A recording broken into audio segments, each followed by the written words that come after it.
Friends, నేను సౌహార్దత చెప్పడానికి రాలేదు, సహబాధితుడిగా వచ్చాను ఇక్కడికి. ఈ మధ్య నన్ను తిరిగితే 10,000 వ్యూస్ కు గ్యారంటీ వస్తాను.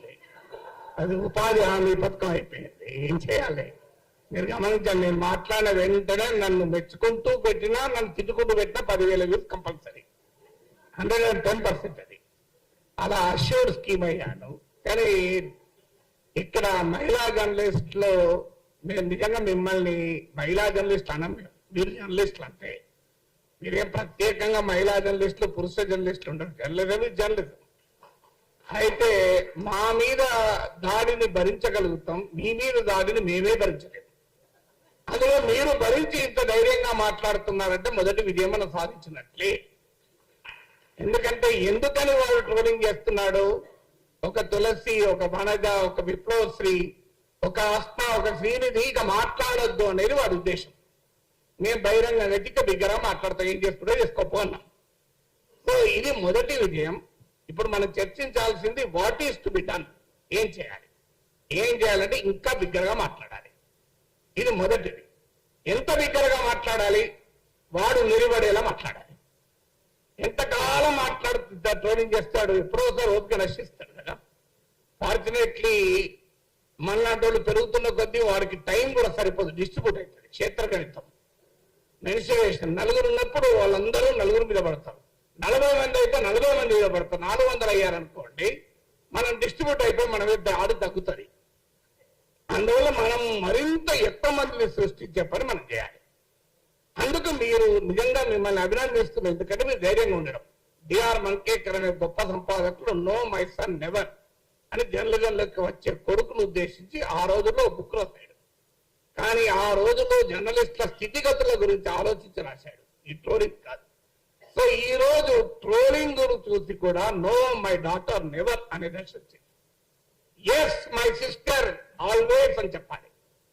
అలా మనము వందలాది మంది జర్నలిస్టులను తయారు చేయడం వల్ల ట్రోలింగ్ ను ఆపడం కాదు, ట్రోలింగ్ విల్ బికమ్ కాస్ట్లీ. ఎందుకంటే మనం 500 మంది ట్రోల్ చేయాలని వాడు ఎక్కువ మంది పెట్టుకోవాలి. దీన్నే ఇప్పుడు అసిమెట్రిక్ వార్ఫేర్ అంటారు. ఇరాన్ వాడు సాధించింది అదే కదా. ఇంపోజ్ కాస్ట్ అని దెమ్. వాడి ఖర్చు పెరగాలి, వాడి పని పెరగాలి, అప్పుడు వాడు ఎక్కడో కానీ ఆగుతాడు. సో అందువల్ల మనం ఎక్కువ మంది జర్నలిస్టులను సృష్టించడం రెండవ పని కావాలి. మూడవ పని ఏంటంటే దీనికి క్విక్ ఫిక్స్ సొల్యూషన్స్ లేవు ఫ్రెండ్స్. నా రిక్వెస్ట్ ఏంటంటే ఇక్కడ ఉన్న చాలా మంది పెద్దలు ఉన్నారు, రామచంద్రమూర్తి గారు, శ్రీనివాస్ గారు, నారాయణ గారు, మీరు ఒక ఇనిషియేటివ్ తీసుకోవాలని నా విజ్ఞప్తి. మీరు ప్రతి రాజకీయ పార్టీ అగ్రనాయకుని 2 తెలుగు రాష్ట్రాల నాయకుల దగ్గరికి వెళ్ళి మా మీద నాగేశ్వరి మీద జరిగే ట్రోల్స్ గురించి మాట్లాడకండి, అది ఈజీగా డిఫెండ్ చేసుకుంటారు. ఇక్కడ మహిళా జర్నలిస్టుల మీద జరిగే ట్రోలింగ్ గురించి మాట్లాడండి, వాడు డిఫెన్స్ చేసుకోలేరు. It just not possible. ఇప్పుడు ఇక్కడ వాళ్ళ మీద జరిగిన దాడిని వాడు సభ్య సమాజం ఎవడు డిఫెండ్ చేసుకోలేడు. సో అందువల్ల నాగేశ్వర మీద జరిగే దాడి గురించి అసలే మాట్లాడకండి, వాడు డిఫెండ్ చేసుకుంటాడు. సో అందువల్ల మహిళా జర్నలిస్టుల పైన దాడిని ఇలాంటి పోస్టర్లు తీసుకెళ్లి చూపెట్టి ఇది మీ వాళ్ళు చేస్తున్నారు, ఇలా నేను కొన్ని తీసుకెళ్లి పంపించాను. అప్పుడు వాళ్ళు ఏమన్నారంటే సార్ మా పార్టీ వాళ్ళు కాదు, మా పార్టీ మీద వ్యతిరేకత రావడానికి మా ప్రత్యర్థులే మీ పైన ఇలా ఎలాక్ట్ చేస్తున్నారని చెప్పారు. అది కూడా జరుగుతుంది వాస్తవం, కొంత లేదని కాదు, అదో 10% ఉంటుంది. సో అందువల్ల అన్ని రాజకీయ పార్టీలు, 2 తెలుగు రాష్ట్రాల్లో ఉన్న రాజకీయ పార్టీల నాయకులు, తెలంగాణ వాళ్ళు, ఆంధ్రప్రదేశ్ నాయకులు కూడా హైదరాబాద్ లో ఉంటారు వీకెండ్ కనుక కలవడం కూడా సులభమే. అందరినీ కలిసి ఇంకో ఉమెన్ జర్నలిస్టుల పైన ఇలా ట్రోల్ చేస్తున్నారు. ఇది శాంపుల్ మాత్రమే, మీరేమంటారు అని అడగాలి. ఇది మొదటిగా మనము చేయాల్సిన మొదటి పని.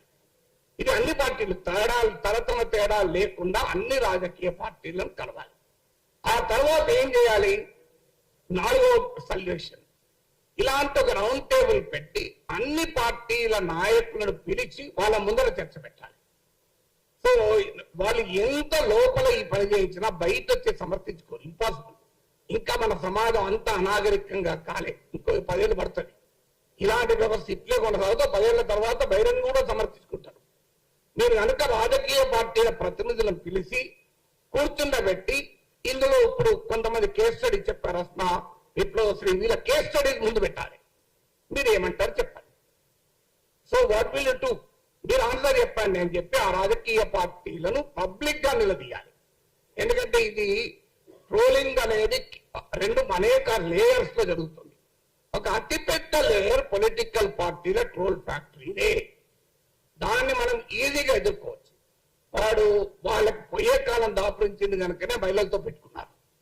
పురుషులతో పెట్టుకుంటే వాడు ఎక్కువ ఇది సస్టైన్ చేయగలడు, మహిళలతో పెట్టుకుంటే సస్టైన్ చేయలేరు.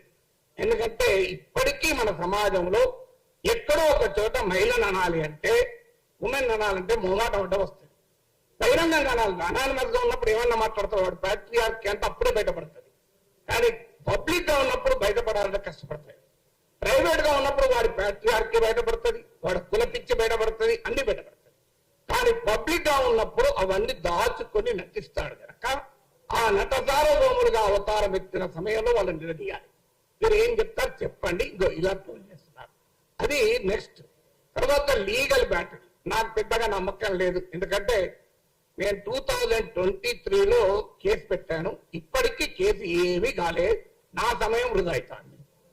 అందువల్ల ఆ కేసుల వల్ల ఏమీ ప్రయోజనం లేదు. నేను పోతే ఏమన్నారు కదా సార్, ముఖ్యమంత్రి పైన ట్రోలింగ్ ఉన్నది సార్, మిమ్మల్ని ఏం చెప్తాను. సో అందువల్ల ఐ హావ్ నో బిలీఫ్. చెయ్యొద్దని అంటలేను, కానీ ఐ హావ్ నో బిలీఫ్. ఇంకొకటి చెప్తాను. ఈ మధ్య నా గురించి 2 టీవీ ఛానల్ పెద్ద డిబేట్లు పెట్టి, సో ఆన్లైన్ లో సోషల్ మీడియాలో ఎంత బూతులు తిరుగుతారో టీవీలో కూడా బూతులు తిట్టారు. ఇంకా దాన్ని 2 టీవీ ఛానల్, ఒక టీవీ ఛానల్లో యాంకర్ ఆపాడు, ఇంకో టీవీ ఛానల్ యాంకర్ ప్రోత్సహించాడు. ఆ టీవీ ఛానల్ యజమానికి నేను ఫోన్ చేసింది. ఎందుకంటే ఈ మధ్య నా మీద 20 నిమిషాలు మాట్లాడాడు. 20 నిమిషాలు ఆయన పాపులర్ కామెంటరీలో నా గురించే మాట్లాడాడు, దేశంలో ఏ సమస్య లేనట్టు. నేను ఫోన్ చేసి అడిగాను, నువ్వు అద్భుతంగా విశ్లేషణ చేశావు, కానీ ఒక్క మాట అయినా ఇంత నీచంగా నాగేశ్వరరావు తప్పని అనే ధైర్యం ఎందుకు చేయలేకపోయావు అన్నా. పోనీ నీవు కేసులు పెట్టినందుకు రైట్ అని చెప్పుకునే ధైర్యం ఎందుకు చేయలేకపోయావు చెప్పండి అన్నా. తప్ప నువ్వు అన్నందుకు ధైర్యం చేయాలి, పోనీ రైట్ అన్న ధైర్యం చేయాలి, నాకు అభ్యంతరం లేదు. అంటే ఆ కేసులతో ఏమవుతుంది, నా మీద కూడా ట్రోలింగ్ జరుగుతుంది అంటాడు. సో అందువల్ల దయచేసి ఇక్కడ ఉన్న జర్నలిజం పెద్దలకు నా విజ్ఞప్తి ఏంటంటే, ఇది ఆన్లైన్ మీడియా కాదు, మెయిన్ స్ట్రీమ్ మీడియాలో కూడా అతి నీచంగా నా పైన 1 hour డిబేట్ పెట్టి చర్చించారు. ఓకే, నీ ఇమాజిన్ మెయిన్ స్ట్రీమ్ డిబేట్ లో నీచాతు నీచంగా వ్యక్తిగతంగా మాట్లాడారు, కానీ దాన్ని ప్రోత్సహించినారు ఆ టీవీ ఛానల్స్. సో ఈ ధోరణి నాతో మొదలైంది. మీరు చూడండి, భవిష్యత్తులో ఈ టీవీ ఛానల్ కూడా ఆ ట్రోల్ ఆర్మీల ఎక్స్టెన్షన్లే. మనందరికీ తెలుసు ఈ ట్రోల్ ఆర్మీలను ఏ రాజకీయ పార్టీలు పోషిస్తున్నాయో ఆ టీవీ ఛానళ్లను కూడా అవే రాజకీయ పార్టీలు పోషిస్తుంది. ఇందులో అనుమానం లేదు. అందువల్ల వాళ్ళు కూడా అవే పనిచేస్తున్నారు. అందువల్ల వారి యాజమాన్యాలపైన కూడా ఒత్తిడి తేవాలి. డిబేట్ పెట్టండి, ఎవరన్నా మేమన్న మాటలు కనిపిస్తున్నది, ఇది ఎంతన్నా డిబేట్ పెట్టండి. కానీ మీకు ఎవరిచ్చారు అధికారం నీచంగా వ్యక్తిగతంగా మాట్లాడటానికి? కనీసం ఆ డీజిల్ ఛానల్ టీవీ ఛానల్ పాటించాలి కదా, అట్లీస్ట్ మెయిన్ స్ట్రీమ్ మీడియాలో పాటించాలి కదా. పోనీ ఆన్లైన్ అంటే అనానిమస్, వాడు ఎవరో తెలియదు, కానీ టీవీ ఛానల్ తెలుసు కదా మనకు. వాళ్ళు నాతో కూడా డిబేట్లు పెట్టిన యాంకర్లే కదా. మళ్ళీ విచిత్రం ఏంటంటే, మరి ఎలా మాట్లాడాలి? వాళ్ళు రాజకీయ పార్టీ అధికార ప్రతినిధులను పిలిపించి ఆ అధికార ప్రతినిధుల చేత నీచంగా తిట్టిస్తున్నారే. ఈ టీవీ ఛానల్ కన్నా సిగ్గుండాలి కదా. సో ఎందుకు ఈ మాట చెప్తున్నా అంటే, మెయిన్ స్ట్రీమ్ మీడియాలో కూడా ఈ ట్రోలింగ్ ఎగబాకుతోంది. ఈ ధోరణి రాబోయే కాలంలో మరింత ప్రమాదకరంగా మారుతుంది. ఎందుకంటే ఇక నెక్స్ట్ ఏం చేయాలి, ఇవన్నీ మనం what is to be done అనే దాంట్లో ఏం చేయాలి అంటే, సమాజానికి sunlight is the best disinfectant అన్న సుప్రీంకోర్టు. అంటే మనం ఇంకా ఎక్కువ మాట్లాడడం వల్ల మాత్రమే. ఓ తత్వవేత్త అంటాడు, నిలబడితే నీవు నిలబడే పద్ధతి విస్తారమైన సమాజాన్ని మన వెనకాల నడిపించుకోవడమే. దానికి పరిష్కారం ఏంటంటే, శత్రువు మనని కొడితే ప్రజలకు తాకాలి, మనము శత్రువును కొట్టితే కూడా వారి వెనకాలన్న ప్రజలను స్పందించేలా చేయాలి.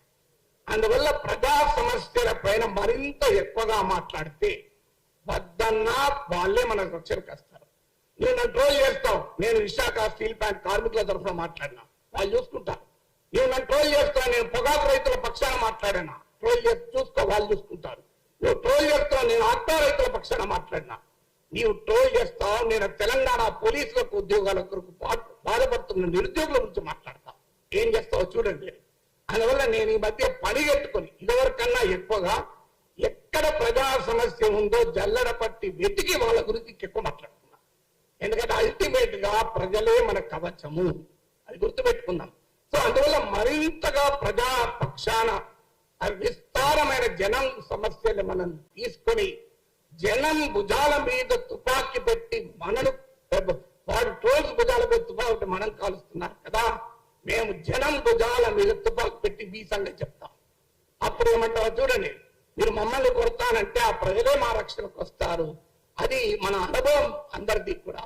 అందువల్ల ఇలా మనం ఆలోచించాల్సింది ఏంటంటే తత్వవేత్తలు సమాజాన్ని పరిపరి విధాలు నిర్వచించారు. ఈ ట్రోలింగ్ గురించి 100 రకాలుగా చెప్పగలిగే సామర్థ్యం ఉన్నవాళ్ళు, అనుభవం ఉన్నవాళ్ళు ఇక్కడ చాలా మంది ఉన్నారు. Let us find a solution. అందువల్ల కొన్ని సొల్యూషన్, ఎవరి దగ్గర పర్మనెంట్ సొల్యూషన్ లేదు. సుప్రీంకోర్టు మాట అంటది, హేట్ కు పరిష్కారం ఏంటంటే ఫ్రెటర్నిటీ అమౌంగ్ సిటిజన్స్ అని సుప్రీంకోర్టు తీర్పులో చెప్పింది. ఇవాళ మీరు పెట్టింది సరిగ్గా అదే పని. Fraternity among fellow journalists will always be a solution. అందువల్ల నా అపీల్ ఏంటంటే హైదరాబాద్ ప్రెస్ క్లబ్ నా అపీల్, మీరు ఇనిషియేటివ్ తీసుకొని రాజకీయ పార్టీల నాయకుల్ని ప్రముఖుల్ని పిలిచి, వాళ్ళు ఏదో బచ్చగాలను పంపిస్తారు, అలా కాకుండా పెద్దవాళ్ళను పిలిపించి ఈ ఉమెన్ జర్నలిస్టులు పడ్డ కష్టాలను వాళ్ళ ముందు పెట్టి మీరు ఏం మాట్లాడతారో చెప్పండి అని నిలదీద్దాం. కనీసం పబ్లిక్ షేమింగ్ చేస్తానన్న రాజకీయ పార్టీలే కాదు, మీరు ఆ సాంస్కృతిక సంఘటనలే కావచ్చు, సామాజిక సంఘాలే కావచ్చు, వారి సైన్యం ఎవరి సైన్యం అయితే దుర్మార్గం చేస్తుందో ఆ సైన్యాధిపతులను పిలిపించి సభ్య సమాజం ముందు ఎక్స్పోజ్ చేద్దాం, ఇంకొన్ని ఆలోచనలు చేద్దాం. It is only A beginning. నా రిక్వెస్ట్ ఏంటంటే ఈ యుద్ధంలో మనం పొరపాటున కూడా భాష మారద్దు, మాట మారద్దు. మనను ఎదుటివాడిని నుంచి దూరం చేసే, ఏలియనేట్ చేసే ప్రయత్నాలు కూడా జరుగుతాయి. వాటి మధ్య అప్రమత్తంగా ఉంటూ ఈ ధర్మ పోరాటం అంటే రాంగ్ మీనింగ్లు వస్తాయి. ఈ ధర్మ యుద్ధాన్ని మనం మొదలు పెడదాం. ఖచ్చితంగా మీ వెంటాల మేము ఉంటాం. ఒకటే దీనికి పరిష్కారం, మీరు ఒక్కడు ట్రోల్ చేస్తే మేము ఇంకా 100 సార్లు మాట్లాడతాం. నీవు నెరిపడతావా నేను నెరిపడతావా చూద్దాం. భగత్ సింగ్ అన్న 10 మాటలు ఉన్నాయి సార్. పడోసి కి తమన్నా హై, ఆశా హై దిల్ మే, దేఖ్నా హై జోర్ కిత్నా బాజు ఏ కాతిల్ మే అన్నాడు. నువ్వు ఎంత దాడి చేస్తావో, నీ దగ్గర ఎంత శక్తి ఉందో చూద్దాం, నా దగ్గర ఎంత శక్తి ఉందో చూద్దాం. అందువల్ల ఈ పోరాటాన్ని, ఈ జర్నలిజాన్ని మరింత ఉధృతంగా తీసుకెళ్లడమే సమస్యకు ఒక పరిష్కారం. ఇదొక వార్. ఈ వార్లో పోరాడిన వాడిదే గెలుపు. అందువల్ల మనం పోరాడుదాం, ఐక్యంగా పోరాడదాం, విజయం సాధించుదాం. Thank you very much.